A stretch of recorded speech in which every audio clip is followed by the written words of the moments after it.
다음 두 번째 주제 발표를 해주실 이제 부천시 한의사의 김범석 회장님입니다. 김범석 회장님께서 현장에서 답을 찾다 해서 한의학 기반 지역사회 통합 돌봄 사례를 주제로 발표해 주시겠습니다. 회장님 부탁드립니다. 예. 잠깐. 이렇게 교수님들께서 열심히 발표해 주시고 정리해 주신 내용들 정말 경청하고 잘 들었고요. 현장에서 있는 문제들을 스토리 위주로 좀 설명드리고 현장에서 어떤 걸 느끼고 있는지에 대해서 좀 말씀드리고자 합니다. 이제 막연하게 좀 느낄 수 있으실 텐데 재택의료센터가 이제 시작돼서 사업을 계속 해왔고, 저는 이제 20년도부터 부천시 한의사회장을 하면서 부천시 선도 사업과 시범 사업을 지금까지 같이 해오고 있습니다. 그래서 현장에서 어떻게 이런 것들이 계속 이루어졌는지를 같이 보고 한의사회가 어떤 역할을 해야 되는지 계속 해오고 있고요. 코로나 시대 때 우리가 코로나 대응을 하면서 열심히들 일을 했을 때 부천시 한의사회에서는 코로나 대응을 못하게 했죠. 그래서 저희가 할 수 없다 보니 그럼 지역에서 어떤 것들을 해야 될까 일을 생각해 봤습니다. 그래서 통합돌봄 사업이 있고 초고령 사회가 진행되고 있으니 그럼 부천시에서 있는 선도 사업, 시범 사업에 참여를 해서 일을 해야 되겠다. 그래서 이사들을 막 꼬셨습니다. 나가자. 방문지로 나가자. 코로나 이때도 나가자. 그래서 원장님들 모시고 열몇 분이 이제 선도 사업부터 시작해가지고 방문 진료를 시작하게 됐습니다. 그래서 저희가 회원이 한 300명 정도 됩니다. 그 중에서 30명 정도가 1차 의료 방문 진료 시범 사업에 신청을 하셨고요. 한 10% 정도가 하셨고, 그 원장님들 기반으로 해서 방문 진료를 계속 해나가고 있습니다. 그 원장님들 모아서 카카오 채널도 구성해서 일반 시민들이 신청할 수 있게도 만들었고, 그래서 저는 2024년도에 재택의료 시범 사업에 제가 시작을 해서 지금 현재는 한의사 5명, 간호사 5명, 사회복지사 4명 이렇게 근무하고 있습니다. 한 달에 한 200건 정도의 방문 진료와 300건 정도의 방문 간호를 수행하고 있고요. 지역에서 전국적으로도 좀 높은 순위이기도 하지만 부천은 77만 정도, 8만 정도 인구의 재택의료 센터가 지금 5개가 있습니다. 지금 없는 지자체도 상당히 많은데 부천은 선도사업, 시범사업을 거치면서 한의가 3개, 양방의원이 2개, 재택의료센터가 지금 들어와 있고요. 시작하고 있고, 그런 것들이 아마 정부에서 얘기하는 나중에서 바라는 10만 명당 1개, 20만 명당 1개를 바라는 정부의 거의 목표에 근접한 도시가 아닐까 생각을 합니다. 부천에서 이런 모델들이 지금 되고 있고, 거기서 어떠한 상황들이 현장에서 발생하고 있고 어떻게 개선하고 있는지를 계속 고민하고 있고, 그런 걸 이제 거기 있는 재택의료센터 원장님들도 민간 거버넌스를 구성해서 같이 얘기를 하고 있습니다. 현장에서 나타나는 문제는 원장님들이 제일 잘 아시거든요. 간호사 선생님도 제일 잘 아시고, 그래서 그런 문제들을 계속 이제 여기 구재환 사무관님도 오시고 김영희 이사님도 오시고 여러분도 오셨지만 제가 자주 말씀드리고 있습니다. 의료진은 이렇게 한의사 5명, 간호사 3명, 사회복지사 4명 이렇게 있고요. 저희가 지금 현재 누적에서 192명을 재택센터에서 등록을 해서 해왔고, 현재 87명 정도, 한 45% 정도 남아 계십니다. 그러니까 의뢰 경로를 보면 재택의료센터가 현재 어떻게 돌아가나 보시면 지자체 의뢰, 저희가 통합돌봄 사업도 많이 하고 있는데 거기서 그 대상자가 요양 등급을 받으신 분들은 사실 통합돌봄 사업에서는 그렇게 많은 비중은 아니어서 지자체 의뢰에서 남아 계신 분들은 많지 않고, 주간보호센터나 재가복지센터, 민간에서 의뢰된 분들이 많습니다. 그리고 가족분 본인들, 이게 사업이 진행 지제가 그렇게 많지 않았는데도 불구하고 본인들이 신청하신 분들이 있어요. 그 외국에 계시는 보호자가 어떻게 알고 재택의료센터에 신청해서 연락 주시고, 한의 방문이 있고 재택의료센터가 있다면서요, 이렇게 연락 오셔가지고 이렇게 물어보시는 분도 있고. 근데 되게 수요는 많은 것 같은데 이게 좀 잘 확산은 아직까지 좀 그렇게 되는 것 같지는 않고, 그런 두 가지 과정을 가지고 있습니다. 건강보험이 생각보다 상당히 많습니다. 통합돌봄이나 이런 거는 우리가 취약계층들이 많은데 저희 재택의료센터에 등록하신 환자분들은 건강보험이 많고요. 장애인 비율은 30%인데 아마 제가 오기 전에 다시 한번 너무 적어서 확인해 보니까 장애인 등록장애인으로 된 분이 49%이더라고요. 아시면 그렇게 상당히 한 반 정도가 장애인이시고요. 종교사유가 지금 50% 정도 넘는데 입원하시거나 사망하시거나 또 이런 분들이 대부분이시고, 경제적 사정으로 중단하시는 분들도 사실은 좀 있습니다. 그래서 이제 본인부담금 문제라든지 이런 것들도 재택의료센터가 자리 잡는 데는 좀 허들이 되고 있는 상태입니다. 부천시에서 제가 이제 말씀드리고자 하는 것들 중요한 게 신뢰와 연계입니다. 저희가 부천시는 의한협 협진을 합니다. 통합돌봄 사업에 대해서 24년도 통합돌봄 사업에 대해서 양방 시민의원, 재택의료센터 시민의원과 부천 중동안의원은 협진을 했습니다. 같은 환자 대상자에 대해서 두 의료기관에서 의사 선생님, 한의사 선생님 교차 방문을 하고 거기에 대한 사례 회의를 하고 어떻게 대응해야 되는지 어떤 것들을 해야 되는지 연구를 하고 같이 회의를 했습니다. 이건 전적으로 두 기관 간의 선의에서 시작된 겁니다. 어떤 거버넌스가 있거나 어떤 제도가 있거나 하는 건 아니었고요. 우리 이 사업을 해야 되는데 통합돌봄 대상자, 방문진료 대상자, 거동이 불편한 이분들을 어떻게 할 거냐 갔을 때 의료가 상급병원도 많고 부천에는 여러 가지 의료기관이 있습니다. 근데도 집 밖에 못 나오는 환자가 많은데 이거 어떻게 할 거냐 이 얘기를 하다가 의과 한의과 환자의 의료 선택을 하면 둘 다 같이 가야 된다라는 합의가 이루어져서 그런 데에 대해서 상호 진료를 시작했습니다. 이게 김동수 교수님이 정리해 주신 그래프인데요. 75명의 대상자를 발굴을 했고 근골격계 문제라든지 기본 의료 문제라든지 또 만성 질환, 뭐 이렇게 재활이라든지 뭐 노쇠 문제 이런 것들이 다양한 문제로 의뢰된 환자분들을 42명은 양방, 33명은 한방에서 진료를 했고 서로 그걸 교차해서 방문을 같이 한 번씩 다 했습니다. 그래서 통증 관련해서는 저희한테 의뢰를 많이 주셨고요. 저희는 진단이라든지 약물 처방이라든지 이런 쪽으로서 의뢰를 많이 했습니다. 그래서 뭐 저희가 그래서 방문 진료 이 테이블들을 보시면 저희가 같이 진료한 환자분들인데요. 대부분 이제 80세 가까이 되시는 분들이었고 남성분들이 적고 독고가 대부분이시고 장기 요양은 없으신 분들이 많고 장애도 있으신 상태가 한 25% 정도 됐습니다. 그래서 방문 진료 만족도 조사를 마지막에 교수님과 같이 했는데 다 80% 넘어요. 근데 횟수 면에서 불만족이 많습니다. 그러니까 의과 한의과 선생님들이 저희가 방문 진료 이 대상자들이 어떤 거동을 못 하시는 분들이다 보니까 이분들한테 실질적으로 한의가 가서 진료를 하거나 양의가 가서 진료했을 때 그 횟수에 만족을 못 하시는 분들 여러 번의 침을 여러 번 맞고 싶어 했을 때 국가에서 제공되는 그런 시범 사업의 그 횟수로서는 사실 좀 많이 부족함을 느끼셨고 그런 부분에 대해서 문제점을 좀 알 수 있었습니다. 그래서 실제 사례를 몇 가지 보겠습니다. 어차피 근데 저희가 이런 것들을 할 때 시랑 얘기하는 것들에서도 사실 처음에 시에 있는 담당 주무관, 뭐 구청에 있는 분들, 그다음에 시 통합돌봄과에 있는 분들, 보건소에 있는 분들하고 얘기할 때 이분들은 다 시에서 배정되신 분들이거든요.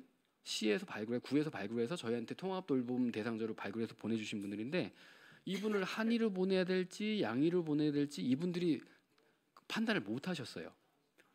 뭐 통증이라고 다 한의로 보낸 것도 아니고 혈압이 있다고 해서 다 양방으로 보내는 것도 아니고 환자는 침을 맞고 싶고 이렇게 한다고 하는데 어떻게 할까?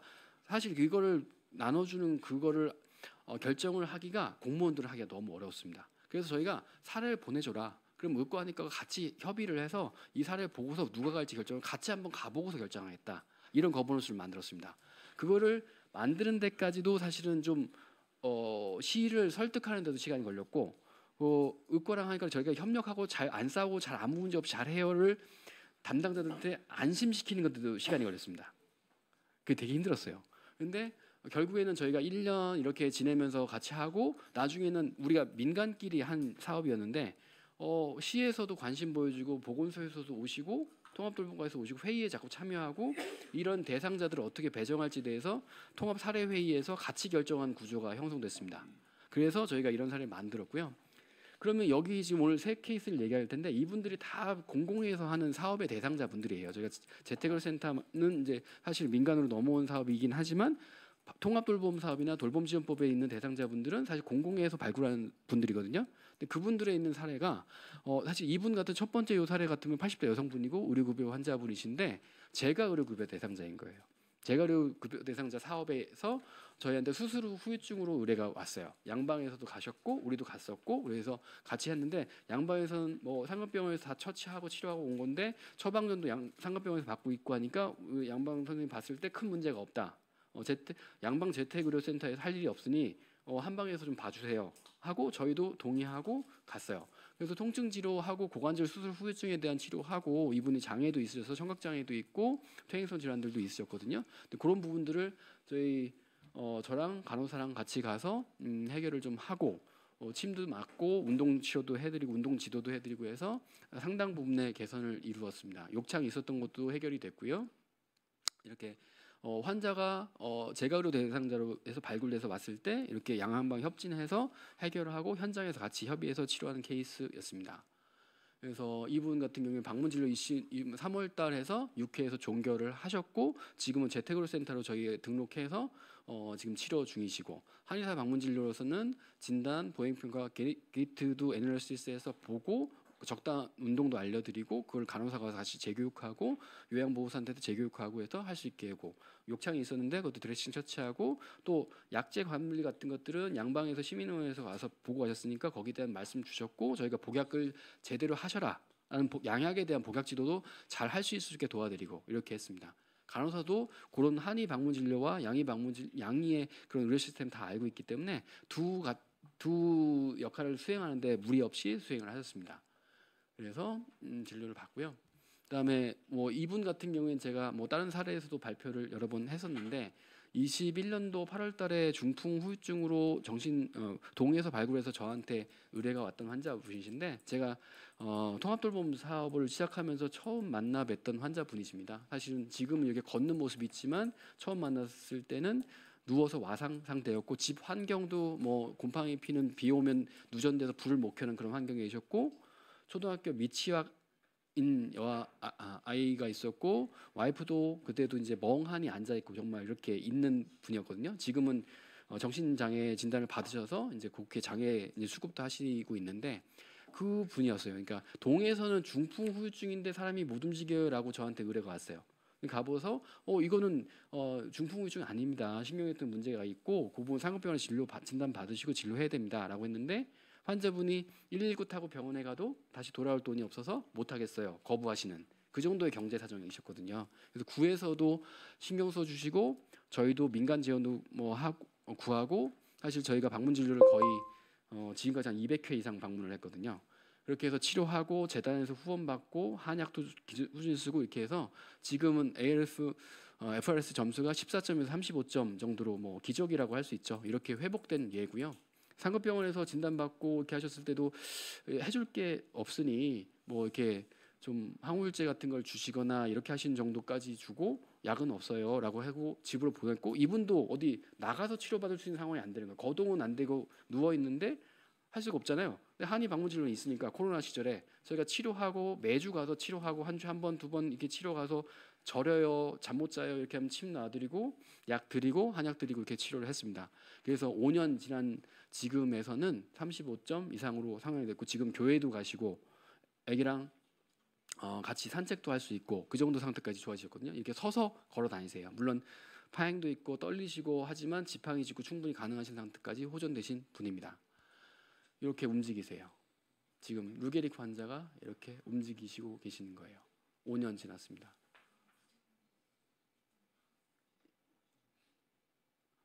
이게 저희가 로컬에서 잘 볼 수 없는 환자이세요. 사실은 한의원은 잘 안 오십니다. 근데 고립돼 있고 그렇게 있는 분들 저희가 나가서 보니까 이런 환자를 만나고 이렇게 치료를 할 수가 있었어요. 한의학의 우수성이죠. 사실은 저도 논문 찾아보고 어떻게 루게릭을 치료해야 될까 저도 고민해서 다 찾아보고 처방도 써드리고 이렇게 침 맞고 해드렸거든요. 호전이 되셨고 지금은 너무나 기꺼이 여러 인터뷰에도 응해 주시고 한의학이 너무 자기한테는 은인이에요 이렇게 말씀하시는 그런 분이십니다. 저희가 통합돌봄을 이렇게 진행했고 방문진료도 지금 183회 계속 매주 가고 있어서 지금 거의 200회 정도 됐고요. 그래서 이제 지금 장기요양 등급 3급 받으셨고 재택 이분이 사실 이제 뭐 루게릭으로 누워 있고 하시니까 아무래도 생계가 안 되고 전에는 중국집에서 주방장도 하시고 이렇게 하셨었거든요. 근데 그런 생계가 안 되시니까 이분 그리고 와이프도 이제 정신 장애 진단 받으셔서 수급하시고 이렇게 해서 아이도 이제 학교 가고 하는데 같이 그 지역 아동센터도 연계해드리고 저희가 지역의 통합돌봄이라는 게 저희도 사실 뭐 모르잖아요. 5년 전에 이제 처음 시작할 때 의료만 알았지 어떻게 돌봄과 연계해야 된다는지 사실 몰랐는데 이분의 생활을 해결해드리기 위해서 LH에도 연락하고 여기도 연락하고 동사무소 연락하고 재단에도 연락하고 이렇게 연락을 해보니까 연계를 어떻게 해야 되겠다. 우리가 하는 것들이 어떻게 하면 신뢰해 줄 수 있겠다 하는 고민을 많이 하게 된 거예요. 그래서 침, 한약, 봉약침, 추나 이런 것들 계속하면서 계속 장기 중재를 해왔죠. 그래서 지금은 걷고 활동하시고 이런 것들 좀 알려야 된다라고 해서 본인이 인터뷰도 마다하지 않으시고 이렇게 저희한테 좀 도움을 많이 주고 계십니다. 이분이 돌아가실 때까지만 제가 방문 진료를 하겠다라고 처음엔 생각을 했었어요. 근데 한 루게릭 저 정도니까 한 1년 정도면 사망하지 않을까 생각했었는데 지금 5년째 더욱 건강해지시고 이렇게 본인이 요 위에 있는 운동기구 같은 건 본인이 쿠팡에서 주문하신 거예요. 나 운동해야 되겠는데 그럼 운동 알려드린 거 하세요. 그랬더니 나 더 적극적으로 해보고 싶어. 운동하시고 침 놔드리고 공신 이거 해드린 것들이고 한의학이 이렇게 필드에서 증명이 되고 있습니다. 또 이분은 통합돌봄으로 저희가 의뢰받았던 환자분이시고요. 70대구 건보 환자이십니다. 그래서 이제 이분 청각 있고 근데 다약제 관리가 안 되신 분이었어요. 상급병원에 6개, 7개 과를 가시고 계시고 19종 정도 약물 복용을 하시고 있는 상태인데 또 페인 컨트롤이 안 되니까 일반의약품 진통제도 남용하시고 계시고 이런 상태였습니다. 근데 저희가 치료 이렇게 들어가면서 약제 정리도 좀 하고 양방 선생님도 시민의원 원장님도 오셔서 약제 정리해야 된다 말씀 주시고 일단 일반의약품 진통제 먹는 것부터 하지 말자라고 했는데 환자는 동의를 안 하는 거예요. 아픈데 어떡하냐? 이거 뭐 효과 없는 약이에요. 드시면 안 돼요. 해도 아픈데 어떻게? 계속 이제 실랑이가 있었거든요. 근데 저희가 이제 치료 들어가면서 침구 치료하고 통증 관리하면서 일반의약품 안 드시게 만들었습니다. 지금 있는 약들은 다 의미가 있는 약들인데 사실은 저 약들도 저희가 이제 방문 양료 뭐 이런 것도 연계해보고 이렇게 얘기를 들어보면 조절을 될 여지는 충분히 많은데 아직까지 그런 걸 할 수 있는 것들이 거버넌스가 없어서 참 그렇습니다. 약제 정리를 한의사가 말씀드려도 권고지 사실 지시가 될 수 없고 처방전 변경도 양의사 선생님도 시민의원도 와서 그걸 못 하세요. 내가 이 약 먹겠다는데 어떻게 이거 뭐 책임지실 거예요? 이렇게 하면 사실 못 하잖아요. 재택의료 센터에서 와도 그거 동의가 안 되면 약제 조정이 안 됩니다. 한의사도 마찬가지예요. 침 맞고 통증 줄여서 진통제 줄이면 좋겠는데요? 라고 권고하는 거예요. 약제를 빼라라고 지시는 못하죠. 그 법적인 한계나 이런 것들도 사실은 저희가 많이 고민이 되는 부분입니다. 1차 의료 환경에서 약제 관리에 대해서 어디까지 얘기를 하고 얘기해야 될지 저희는 현장에서 양방 시민의원 선생님하고 같이 계속 생각을 하고 있습니다. 그래서 이제 이 관절염 환자 지금 치료를 해서 침, 전침, 봉약침, 추나 이런 것들을 계속 시작을 했고 건강 리더라고 해서 부천에서는 통합돌봄 선도 사업부터 시작했을 때 그때 가지고 있었던 지역 자원들이 있거든요. 근데 그런 부분들을 매칭해서 진료를 하고 있고 건강 통합 건돌 센터라고 해서 여기서는 치유생사 분도 계시고 방문 간호사도 계셔서 이분들도 또 오셔서 같이 집중 관리를 한 상태입니다. 그래서 이제 5월부터는 재택의료 센터 저희가 맡아서 치료를 하고 있고요. 치료 경과는 뭐 아주 양호하게 치료 경과는 진행이 되고 있습니다. 그렇다고 뭐 만성병이 확 낫는 건 아니지만 그래도 통증에 대해서 더 민감하시거나 거동이 많이 불편해서 악화되는 상황은 잘 막고 있습니다. 그래서 저는 생각을 합니다. 연계가 중요하다. 연계가 되려면 신뢰가 있어야 되는데 그 신뢰는 어떻게 만들 거냐? 저희가 뭐 부천 시민의원하고 부천 중동한의원하고 처음에 한 건 그거였습니다. 만나서 얘기 좀 해보자. 거버넌스 얘기해보자. 일단 사례 회의라도 같이 해보자. 이 사람이 이렇게 생각하는데 나는 이런 거 양방에서는 한의사가 뭘 하는지 도저히 모르겠다. 관심이 있냐? 관심이 좀 있는 것 같기도 하지만 의료가 선택권이 있으니까 조금 해야 될 것 같긴 한데 나 정말 아는 게 없다. 솔직히 말씀해주고 우리가 한의사하고 방문진료 왔을 때 양반 선생님이 필요하고 한 경우가 있는데 이걸 신뢰하고 맡길 만한 선생님이 있는지 나도 잘 모르겠다. 같이 사례회의를 했어요. 신뢰가 1년간 계속 사례회의를 매달마다 했습니다. 누가 하라고 한 것도 아니고 숟가락 주는 것도 아니고 했는데 계속 했어요. 하니까 그 하나하나의 그런 사례회의들이 서로 신뢰를 쌓게 했거든요. 지금까지는 선의였습니다. 선의로 만들어놓은 그 관계로 양한방이 협업을 했고요. 협업을 해서 이렇게 효과성이 있다고는 나왔어요. 근데 그거를 26년도 3월 달에 돌봄지원법이 시행됩니다. 저는 이게 바람이 있어요. 요게 돌봄지원법이 시행되면 이 의과 한의과 우리나라 의료 이원화 체제라 환자들은 선택할 수 있는데 의료 정보가 차단되고 있고 그 자기가 양방에서 한방에서 침을 맞고 싶어요. 양방에서 약을 먹고 싶어요. 한의계 양의계 반목이 있습니다. 그거를 강제적으로도 같이 시범 사업이나 이런 데서도 양한방 협진을 하는 걸 좀 수가를 인센티브를 주던 아니면 강제를 하던 좀 같이 할 수 있게 했으면 좋겠다는 생각입니다. 방문 양료도 필요한 게 있거든요. 어쨌든 그렇게 의과 한의과 연계를 할 수 있는 데에 대한 인센티브를 좀 강화해야 될 필요가 있습니다. 저희가 처음에 방문 재택의료 센터라고 했으니까 재택의료 센터라고 하니까 제가 센터에서 굉장히 싫어하는 거예요. 무슨 센터가 하나 더 들어왔네? 이러면서 싫어해요. 그런 거 아니고요. 저희가 이렇게 의료가 하는 거예요라고 했더니 그런 거예요 하고 한 1년 넘게 의심의 눈초리를 보내줬어요. 그게 상당히 저희는 난감했어요. 곤혹스럽고 이거 왜 이렇게 우리를 쳐다보지? 우린 수가가 많은 것도 아니고 사실 되게 힘들게 나와서 이걸 하고 있는데 재가센터에서 안 도와주는 거예요. 건강보험지사에서 그렇게 안 도와줘요. 왜 이렇게 홍보를 안 해주지? 이거 얘기를 안 해주지? 하니까 신뢰가 안 쌓였던 것 같습니다. 근데 1년 이상 계속 하다 보니까 이 센터들에서도 저희한테 의뢰오고 힘든 부분 알려주고 저희가 뭐 장기 재택으로 갔을 때 보자마자 입원시키고 일주일 만에 사망하신 경우도 되게 많았어요.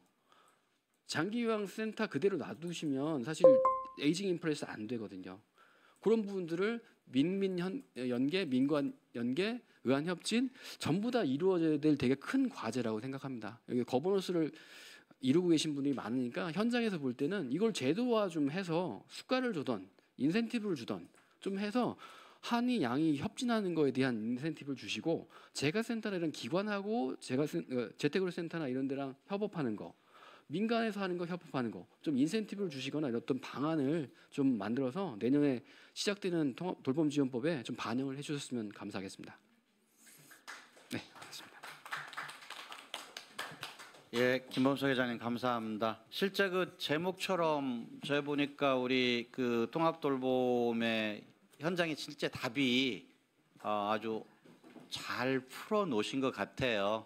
다만 이거를 정책 입안자들이라든가 국회라든가 대통령실 내에서 잘 전달되고 이 모델을 잘만 따라가면 이제 의료의 수요자고 국민들한테 굉장히 베네핏이 많은 그러한 어떤 사례의 모델을 만들어 주신 것에 대해서 감사드립니다.